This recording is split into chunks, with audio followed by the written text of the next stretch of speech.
ideas in the intellectual enterprise are what they are. They are not policies, they are not decrees, they are ideas which, if the interaction is meaningful, help us to understand issues of common interest while acknowledging the obvious fact that need not be said, namely that we are different. We have different political affiliations, religious affiliations, cultural backgrounds, different ethnic backgrounds. But we are Zimbabweans, and there will never be a time when we eliminate those differences, but we endeavor to discover cross-cutting issues of common interest. And I think this opportunity you have presented is a good example of a cross-cutting opportunity to discuss issues that are of common interest, notwithstanding our differences. Now,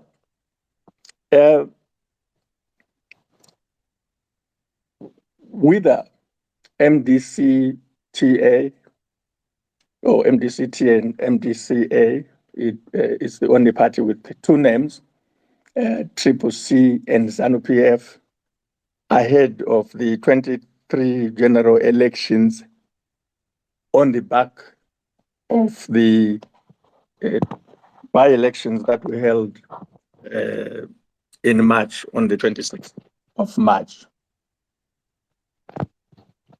If the old and still pervasive cliche that politics is the art of the possible still holds sway, as many students of politics would like to think so, a necessary question to ask in the aftermath of the recent by-elections is this: what is possible for Douglas Monzura and his MDCT or MDCA, depending on the day? What is possible for Nelson Chamisa and Triple C? What is possible for Emmerson Mnangagwa and ZANU-PF as the Zimbabwean body politic gears itself towards the 2023 general election? This question is important because even though a number of the smaller parties, I think there were 16 or so that were in the basket of the 26 March 2022 by-elections. And there may even be others that might spring up down the stretch as we approach 2023. Even though these might have an impact on the 2023 general election, the post-by-elections dynamics among Monzura, Chamisa, Mnangagwa, as well as the interaction between the MDCT or MDCA, Triple C, and ZANU-PF in and outside Parliament will greatly shape the political landscape of the 2023 elections. And they will shape the landscape as political parties, as well as political leaders, the ones I've named, of these three parties.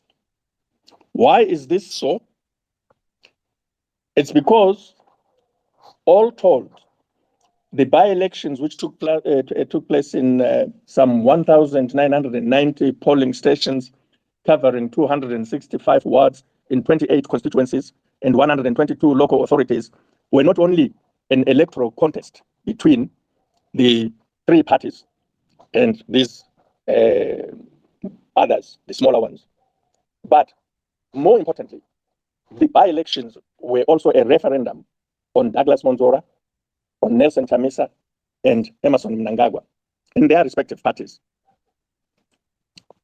This is notwithstanding, of course, that as we saw in the campaign, it appeared that the size of crowds at their rallies were more important than the voters in the by-elections. Now, while the results of the by-elections have attracted mixed reviews and even competing interpretations, and most of the reviews and interpretations are now common cause in that we are, at least if you follow politics in Zimbabwe, you would be familiar with them. their substantive meaning and political implications for the forthcoming general election as a referendum on Mnangagwa and his ZANU-PF, Chamisa and his Triple C, and Monzora and his MDCT or MDCA remain open for critical debate. I believe it is in Zimbabwe's public and national interest that we have that kind of debate. And this discussion this evening, at least in our part of the world, is a contribution to that debate. In case something loses its place along, as I make the presentation, let me make clear upfront the conclusion. So when you are talking to people you don't see and they're just hearing your voice, and because that has its own dynamics, it is useful to start with your conclusion so that if they want to go, they will go with the conclusion and make the argument to support the conclusion later. So I take the view that to understand the aftermath of the by-elections, especially as it relates to the forthcoming general election, invites 7 propositions. First is that you need a theory of the case, meaning you need an understanding or appreciation of the self-interpretation of society as a theory of the case, a self-interpretation which is informed, in this case, by the elections campaign, the by-elections campaign. Because the campaign was, in the final analysis, more about the party leaders and their political parties. So we need to have a theory of the case or an understanding of how Zimbabwe interprets itself in terms of what the critical issues or questions of the day are and how those related to the by-elections campaign. Second, the by-elections missed their context. There was a very important context to the by-elections which did not come out during the elections, but which is certainly going to come out now going forward to the forthcoming general election. And this has to do with the reasons why, how, and when the by-elections occurred in the first place. And during the campaign, this did not come out. Third, the by-elections confirmed the death of the MDC as a political movement. While this came out in various media platforms, it did not come out in the campaign as a political issue. And it is certainly, in my view, going to be a talking point towards the 2023 elections. Fourth, the by-elections forced the birth of Triple C. It's arguable whether there was going to be Triple C without the by-elections, but it probably was going to be a very difficult ask or proposition. But thanks to the by-elections, something called Triple C, it was like some kind of not a natural birth, and not even a kind of a cesarean birth or operation, but somehow this was forced. And this is one of the major issues that is going to play out going forward to the 2023 elections. Already, how Triple C is presenting itself in public, sometimes taking the hide and seek approach, has a great deal to do with the fact that its birth was forced by the by-election. It was born 2 days before the sitting of the nomination court.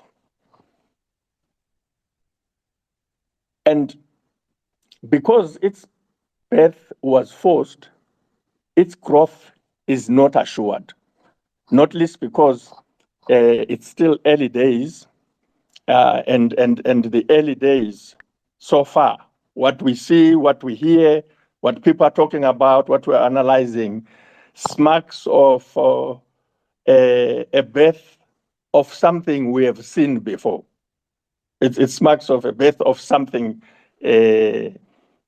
familiar. Elsewhere, I've described it as a recycled MDC. Fifth, the by-elections exposed ZANU-PF's conundrum as a party of members who are trapped and inside of an uncomfortable home in which they feign loyalty because they cannot exit. They are afraid of what is outside, or what is outside threatens them. And because they are trapped and they feign loyalty, they can't voice any criticism internally. And this was very clear during the by-elections, and we're going to see more and more of those dynamics as the general election approaches, the next general election. Sixth, the by-elections put a spotlight on entitlement as the bane of Zimbabwean politics. If there is one thing that defines politics in Zimbabwe, and I mean organized politics across the political divide, it is this animal called entitlement. When you want to unpack politics in a community or country, nation, sometimes it helps to look for the one thing which tells the full story from the beginning to where you are. And the Zimbabwean political story told in its complete and with its all manifestations from 1980 to 2022, May 5, is entitlement. And this is where all hell breaks loose across the political divide. And how Zimbabweans deal ultimately with entitlement will determine the extent to which they may, at long last, make the breakthrough to the arrested transition, or at least the transition which has remained arrested hitherto. And lastly, the seventh, is that, of course, there has to be a way out of this quagmire.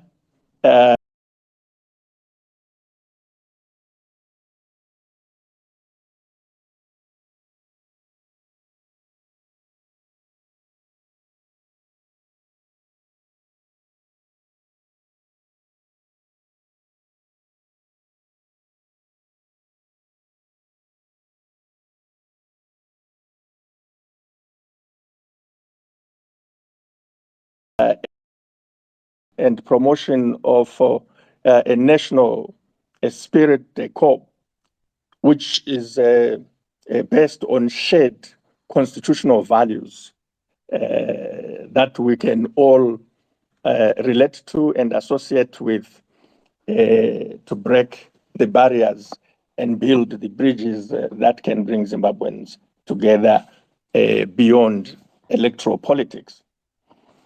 Now, given this, the challenge for any political analyst is that when you look at something like by-elections, the 26th of March by-elections, or the forthcoming general election, or anything for that matter, and you look at it with a view to analyzing it, you encounter the reality that before your analysis, society analyzes itself. Before you develop your own story, before you develop your own narrative or theory of society, you must deal with the fact that society has its own narrative. Society has its own story, and you must unpack and understand that story. And that story invariably comes out of common practice or shared values, and it usually constitutes the dominant practice in that society. In other words, a political analyst must find out what is actually going on rather than coming up with things in their head and imagining that what is in their head is what's going on. And they do this in terms of defining the features and characteristics of the society regarding its self-interpretation and who is behind that self-interpretation that is seen through praxis, through actions, the things that are happening. And what are the reasons and purposes or ends behind or being pursued by those who are behind the actions or the self-interpretation. So this quest is essentially a methodological quest, and I raise it parenthetically in passing because it's important, or at least it answers a critical question, whether what we are talking about, the things we are going to say, the things that I'm going to share with you, are they complete? Are they balanced? Are they fair? Do they constitute an empirical description of the situation or problem, or what I mean?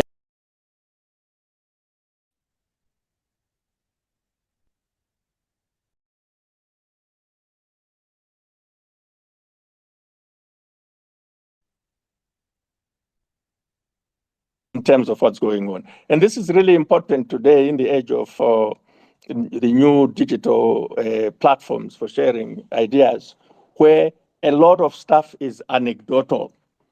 Anyone comes up with a one-liner and would like to have others take that one line as a theory or even worse, as a gospel truth.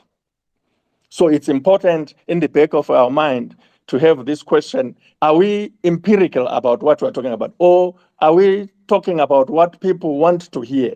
I mean, the extent to which political correctness has gone these days is very alarming. People are right by virtue of who they are, or what political party they belong to, or who they say they support. They are not right by the power or rationality or evidence of the argument that they may be making. So one way of capturing this, which is the society's self-interpretation, is asking a simple but very useful question about what people in their various walks of life are complaining or quarreling about. Especially in their representative organizations, such as political parties. What are they complaining about? What are the people saying bothers them? Because out of that discussion, politics is about quarrels over one thing or another. So what are people quarreling about? Broadly speaking, from an empirical point of view, I want to suggest this as a backdrop and move on to specific areas that deal with our question this evening. As far as I see it, Zimbabwe's self-interpretation is defined by complaints or quarrels over lives and livelihood issues. The everyday life of an overwhelming majority of Zimbabweans is bedeviled by hunger, joblessness, homelessness, disease, and ignorance. We all are, at least I'm sure most of us are familiar with a recent World Bank study, which many debated when it came out sometime last year, that some 7.9 million Zimbabweans live on less than $1.90 a day, and that these Zimbabweans are classified as extremely poor. It is also, if you look at various sources, you will find out that approximately some 75% of the Zimbabwean population, a whooping 3/4 of our population, lives on less than $5.50 cents a day. And half of our population live below the food poverty line. Of course, we are in a census here. We'll find out soon, if all is going well, how many Zimbabweans there are.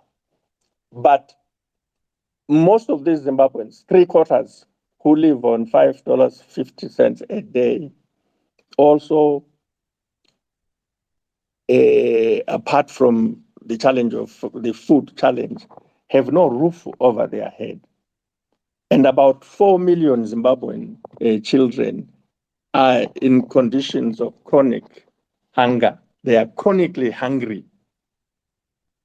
Now, save for intermittent outbursts on Twitter or other social media platforms by everyone else, and perfunctory statements on special occasions by political leaders and others in civic society organizations and so forth, churches.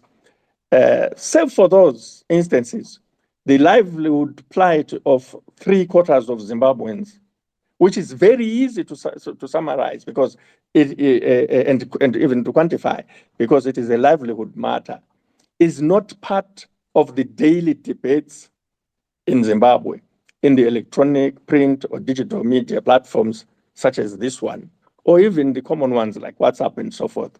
The trending topics usually have nothing to do with this alarming situation of 3/4 of the population livelihood threatened on a daily basis, people living from hand to mouth without any assistance. Elsewhere, in the civilized world, the everyday politics, quarrels, debates on Twitter and so forth would be about this situation, because that is the country. It's 75% of the population. That is also that is the country if you are the ruling party or the government. That's who you should be concerned about. You should not be tweeting about, oh, this other nonsense that we usually see. You should be tweeting about that and what is being done, and keeping track on the impact of what is being done and the successes.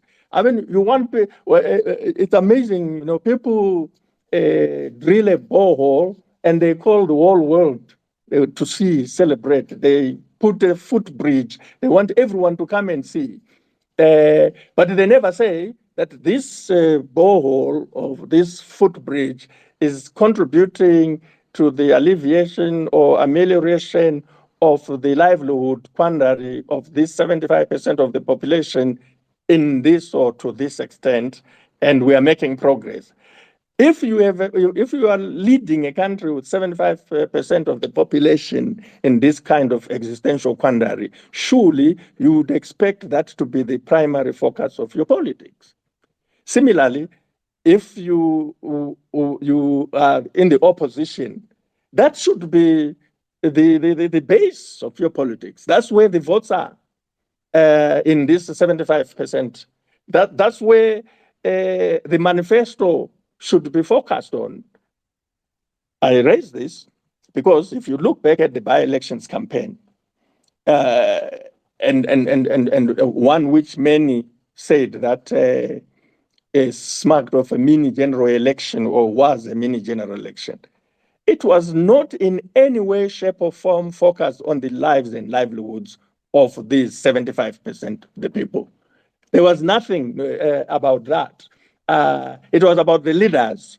And in some cases, the leaders did not mind saying, you know what, we know there are local authority elections here, we know there are constituencies here, but that's not important for now. What is important for now is for us to put our eyes on the prize, and the prize is 2023.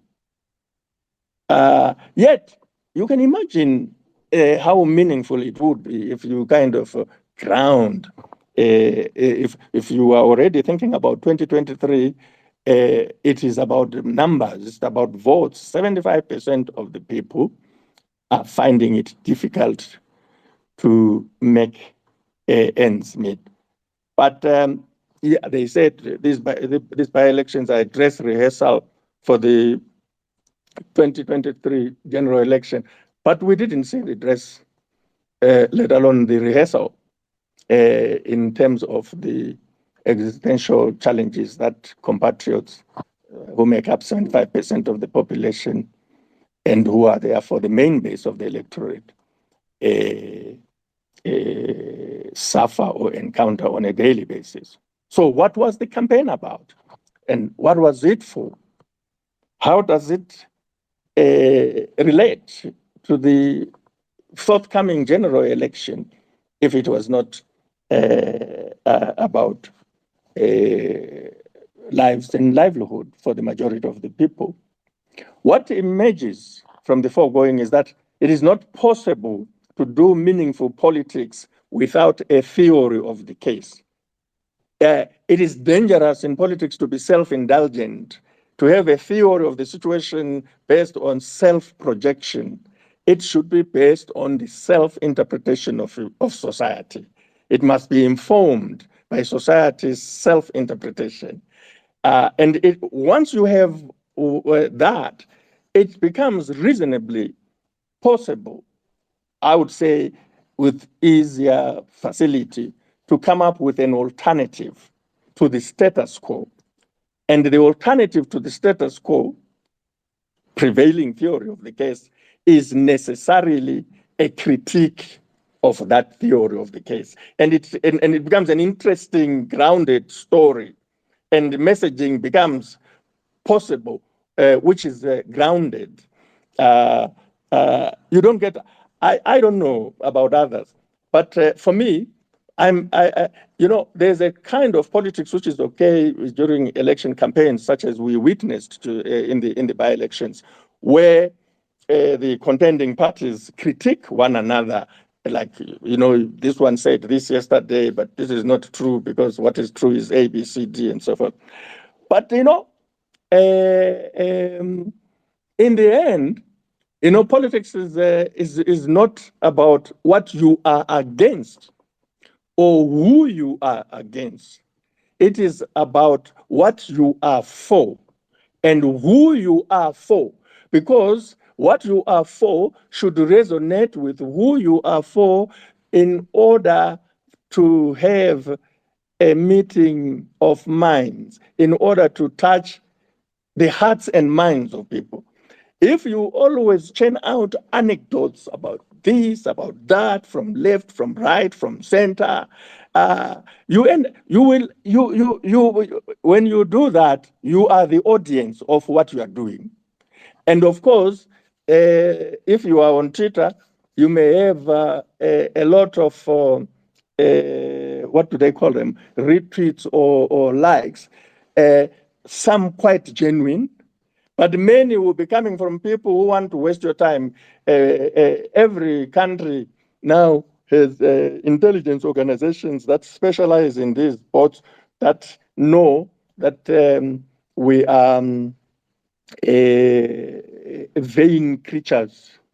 God didn't fortify us. So when we say something and someone applauds, we like. And the way of applauding something so that you keep in your own world on Twitter is for people to show you likes and so forth. And then you become, you are the self-audience. But meanwhile, there are these excluded people out there whose votes you desperately need. And I think that the by-elections insofar as they were presented as a mini general election and a dress rehearsal for 2023, kind of, in this just one case, missed the boat. And because they did that, they also ended up missing a critical context. The context. What was the context of those by-elections? You know, in the civilized world, and in terms of